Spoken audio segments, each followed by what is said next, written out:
Hey guys, Dr. Stitzel here.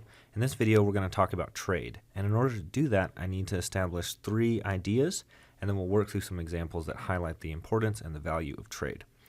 First is this idea of absolute advantage. Absolute advantage is the ability of an actor to produce more than competitors with the same resources, so the same time, the same inputs. We want to compare apples to apples. So absolute advantage just means somebody's better at doing something. So in a sports world, we see lots of nice, clean examples of this. If we look at 2 pitchers, one of the greatest pitchers of all time might be Greg Maddux. Another very good pitcher for my favorite Texas Rangers would have been Kenny Rogers. Kenny Rogers is very good. Greg Maddux is just better. He has absolute advantage. Our next idea is comparative advantage, the ability of an actor to produce a good or service at a lower opportunity cost. Remember what opportunity cost, that's the value of the best foregone alternative. Remember that that's expected because it's never actually experienced. That harkens back to our market process idea, right? And it's marginal. So what are we giving up? Remember, opportunity cost never experienced. What are we giving up in order to produce something? We can only do so much with our time. And when we do one task, we forego another task. And so comparative advantage has this really beautiful idea in it where it's not that you're absolutely better than everyone at everything is the only thing that matters for trade. But actually we're going to see how your comparative advantage matters. One of the funny examples of this is when you see a picture of someone particularly physically imposing. A good example would be like Dwayne "The Rock" Johnson, and he has bodyguards, right? And people say, well, this is silly. Why would Dwayne Johnson or maybe a MMA fighter, Conor McGregor, or a boxer like Floyd Mayweather, why do they always have people with them to protect them because they're public figures? Well, one obvious thing is sometimes public figures attract people who are unstable and might want to hurt them, but I'm talking about 3 individuals that'd be kind of hard to hurt. But the answer is comparative advantage, right? Yeah, I guess in some sense, in terms of fighting, they would have absolute advantage, but they'd also like to be doing other things with their time. Enjoying their time might be one of those things, but also focused on what it is that they're paid to do, whether that's make movies or fight in boxing matches or fight MMA matches. And so this is the ability in this case of those people to make something, but the opportunity cost of it is very high, so they're better off getting someone else to do it. The people that are guarding Dwayne Johnson when he visits Hollywood, their opportunity cost is not to make movies that the rest of us would like to see. Okay, so now let's take and go through an example. So imagine Ben and Jose are stranded on an island. They need 2 basic things to survive: food in the form of fish and water that they're going to boil so that they can drink it. To catch fish, the survivors end up making nets, but the net's in the water. And suppose, in this case, that Ben can gather, I said gather wood in order to make water, so maybe not the best labeling scheme that I have here, but bear with me. At 10 logs per hour, or he can catch 6 fish in an hour.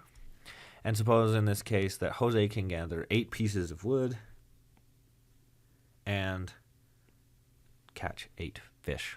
Okay, so bear with me. Well, I'll just put this in parentheses here. So we want to purify, or you could say 8 gallons of water. We'll just go that way with the example.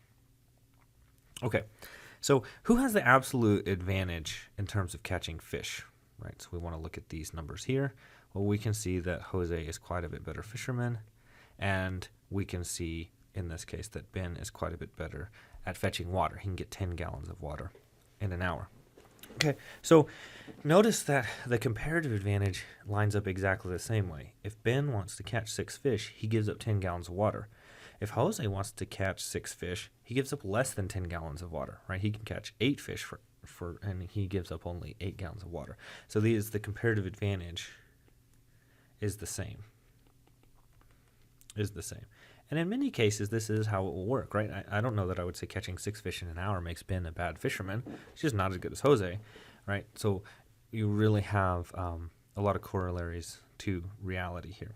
Okay, so what happens then if Ben and Jose end up going through and spending 30 minutes doing each task? How many fish does Ben catch? 3. How much water can he gather? 5 gallons. Jose can obviously then do 4 and 4 of each, and we can see that we get 7 total fish and 9 gallons of water between the two of them. Okay, what if they just focus on the thing that they're better at? Bear in mind this is their comparative advantage, but it's also their absolute advantage. So I'm going to go and do the same exercise here and show what can happen if they focus. So if Ben focuses on his advantage, then he focuses on gathering water. He has 10 gallons of that, but he can't get any fish because he focused completely on what he was better at. Jose, on the other hand, can catch 8 fish, but of course he doesn't get any water in that context. So we can see that just by reorganizing the way that they use their time, we can go from 7 and 9 to 8 and 10. We see that there's an improvement. Now there's an obvious problem here, right? Ben in this case has gone from 3 fish to 0, and Jose from 4 gallons of water to 0. So bear in mind that this kind of activity, being able to focus on what you're good at, focus on your comparative advantage, requires that you end up being able to trade, right? Because in this case, now Ben can actually have 4 fish and 5 gallons of water, and Jose can have 4 fish and 5 gallons of water if we're in the second scenario, which is a strict improvement for both of them, but they have to be able to focus on what they're better at, do that, and then go through and trade. More on this in a moment. Let's take another example, and the reason that I want to show this example is to really drive home that point that I was making about comparative advantage. Okay, so imagine for a moment that Jose escapes. A boat comes and gets him, he gets off the island, and now Cain gets stranded on the island instead. So Ben's the same. He's still doing his thing at 6 and 10, but let's say Cain can actually do it at 8 and 20. So he's just much more efficient, actually, at ending up both fishing and gathering water. So who's the absolute advantage in catching fish? Well, it's Cain. Who has the absolute advantage in gathering water? It's also Cain. So now a puzzle sort of appears, right? Because Cain is just better at everything all the way around. What should Ben do? Should he just lay down in the sand and wait to die? Obviously not. That's a silly example. So one of the things we want to learn here is that comparative advantage and absolute advantage are not the same thing. They were in the previous example, and in many cases they might align, especially if you're just comparing any two individuals or any two nations. But we would obviously see as soon as you add 3, 4, 5 people to the room, you add more than just catching fish and gathering water, there becomes a much higher dimensionality to the complexity of this question, and you're going to get kind of different results. Okay, so what we want to do now then is actually figure out how do we find the comparative advantage, and the answer to that is we want to go through and find our opportunity costs, right? So remember, if Ben catches 6 fish, he then doesn't get 10 gallons of water. If Cain catches 8 fish, then he ends up giving up 20 gallons of water. Okay, so that kind of gives us a framework for how we would analyze this. And what I want to do is show you just a little bit of math here that will highlight, facilitate an apples-to-apples comparison. Okay, so let's look at Ben's case first, right? Ben can spend his time 6 fish to 10 water.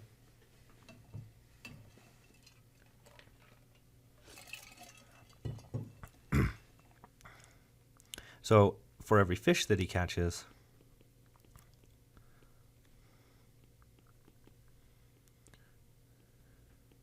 he's giving up 5/3 of a gallon of water. Okay, so now let's do the math for Cain. 8 to 20.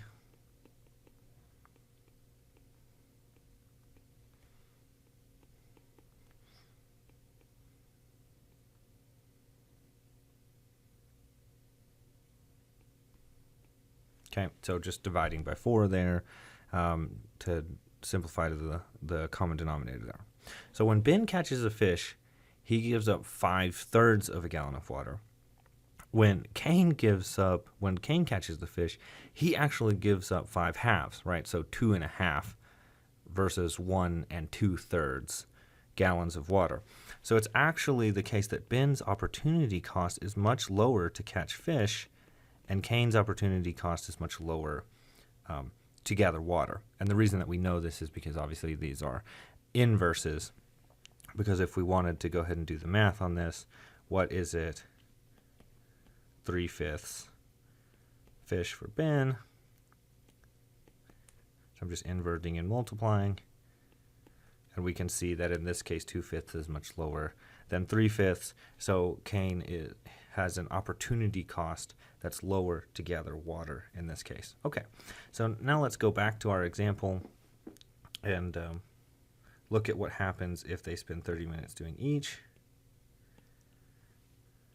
So in this case, Ben will do his 3 and 5 again. Cain, of course, does 4, but now he actually gets 10, 15, and 7. Okay, so I did this example second because the level of complexity increases a little bit here because I want to be able to show that trade makes for sort of quite a few different possibilities and opportunities. So Ben goes through and focuses on his comparative advantage, which notice in this case it's actually flipped because now he should be fishing because his opportunity cost is lower.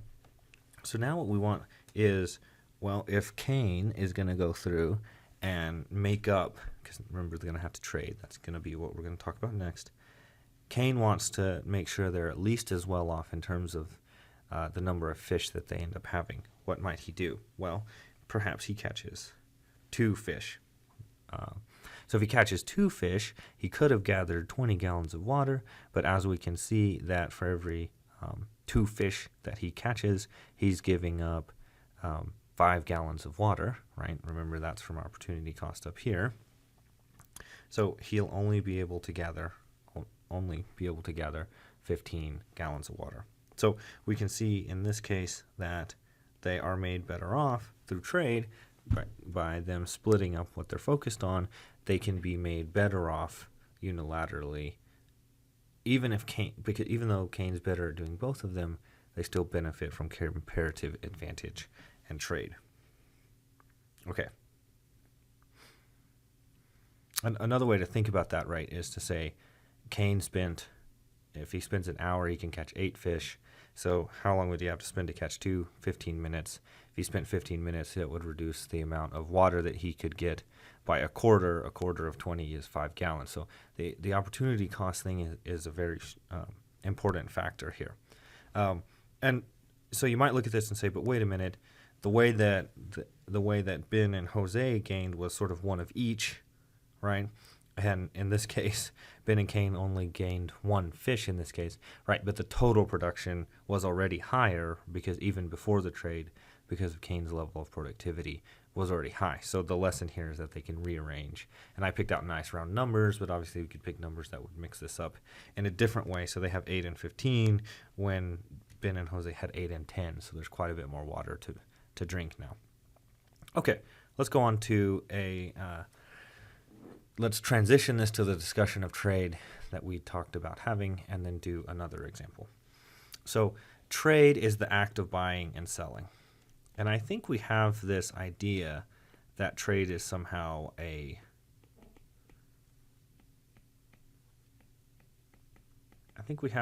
sometimes that trade is somehow this like primitive idea. And I think that goes with what we call direct trade, which we would talk about like 1-for-1 swaps. So I always like to think of this like kids in a cafeteria. I'll trade you my apple for your cookie, right? That's a 1-for-1 swap. But of course, trade also takes on much more complex mechanisms such as indirect trade, where you trade your labor for income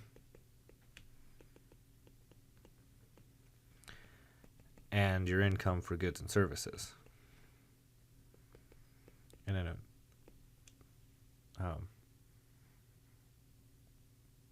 that also sets us up to have much more complex types of trade. So we don't want to lose that in here.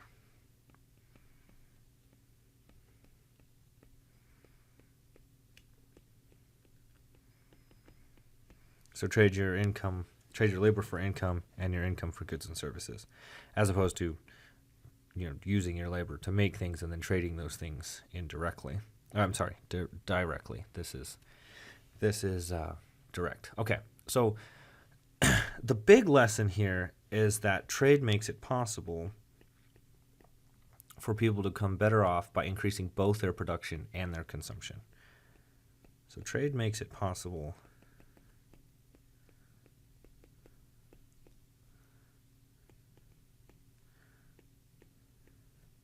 for people to become better off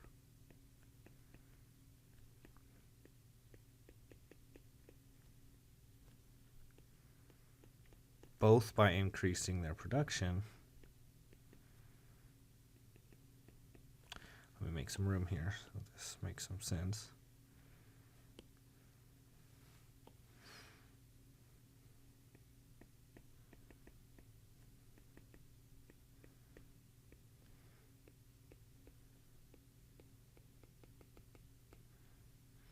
And their consumption.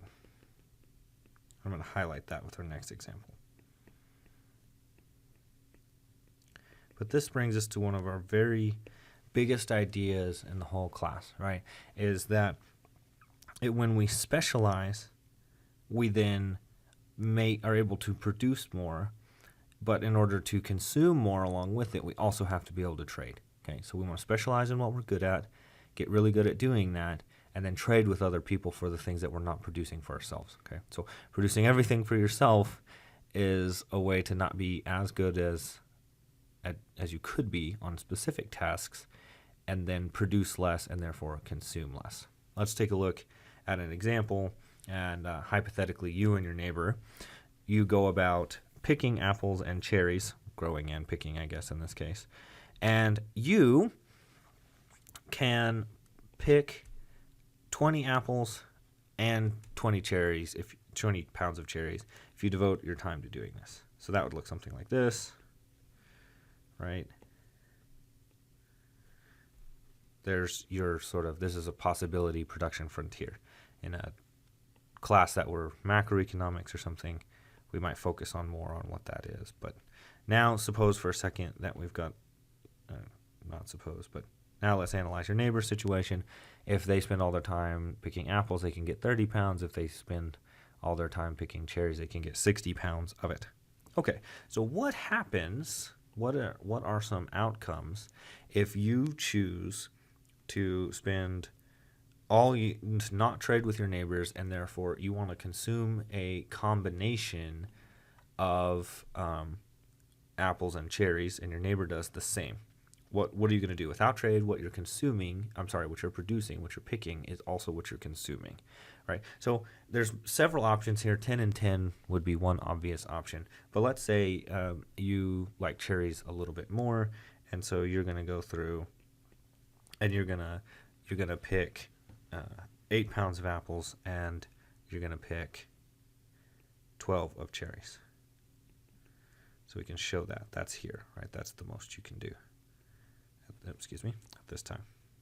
Okay, and your neighbor wants a little bit different ratio, and they go through and they pick 9 and 42. So notice that we're trading off at a 2-to-1 rate between apples and cherries.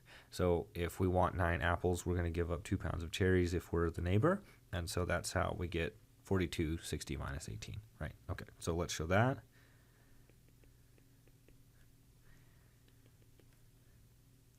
Okay, so you will pick and consume 8 pounds of apples. You will pick and consume 12 pounds of cherries. Your neighbor, 9 and 42, respectively, right? Okay, so now you guys decide, well, hey, we're neighbors. You're a good guy. I'm a good guy. I want to engage in some trade with you. Let me focus on what I'm good at, and then you focus on what you're good at. And so what's my opportunity cost, right? It's 1-to-1. What's his opportunity cost? It's 1-to-2. So his opportunity cost is tilted a lot toward cherries. So his comparative advantage is in cherries. We can sort of note that. Your opportunity cost tilts you towards apples. So you'll do what? 20 and 0, and they'll do what? 20 and 60. Now, there's many different ways to organize the trade, right? But one obvious thing jumps out, which is for them to trade to you, say 15 pounds of cherries, and for you to trade to them 10 pounds of apples. Well, how do we see that? Well, in that case, you would then get 10 pounds of apples, 15 of cherries. They would get 10 pounds of apples because you traded that for the 15, and they'd be left with 45. Okay, so again, how did we do that? You had 20, and they had 60, and they want to have at least 42 left, so maybe they trade you 15 so that they have 45 left, and you want to get at least, you want to be left with at least 8 pounds of apples, so you can trade 10 and still have 10. So you can see that the math ends up working out very beautifully here. But what I want to show you now is what does it look like then when we go through and engage in this trade? Well, our point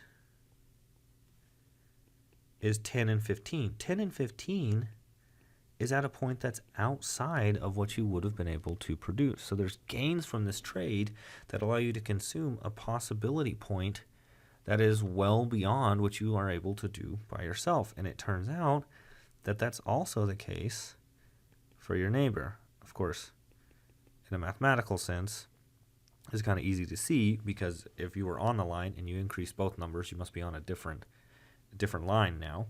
So both you and your neighbor are made dramatically better off by the fact that you're engaged in specialization and then eventually in trade. So what did you gain? Well, you went from 8 to 10. You gained 2 more pounds of apples. You went from 12 to 15. That's 3 pounds of cherries. Your neighbor from 9 to 10, and from 42 to 45. So you can see that in every way possible that everybody involved here through specialization in trade was made better off. We said earlier in the class, there's no such thing as a free lunch. Well, actually, specialization and gains from trade is as close as we come to having a free lunch in economics.